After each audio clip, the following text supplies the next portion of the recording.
যারা সঙ্গে আসে তারা দাঁড়িয়ে থাকে। এরকম সুযোগ কোথায় পাবো? বকার মতো কথা বলিস না হরি। পোড়ানো সারা বেওয়ারিশ মোড়া পাস না, সেগুলো কি করিস? পুড়িয়ে দিই, তবে সে আর কটা, মাঝে মধ্যে এক আধটা, তাতে কি হবে? অত হিসেব আমি জানি না হরি। তোকে একটা ভালো প্রস্তাব দিলুম, করবি তো কর।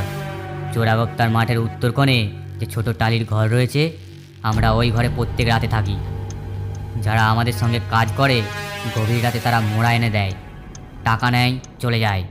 আর সেই মোড়া ভোর রাতে ভ্যানে করে নিয়ে আমরা ঠিক জায়গায় পৌঁছিয়ে দিই।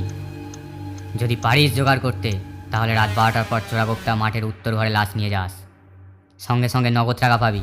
রাতারাতি বড়লোক হরি।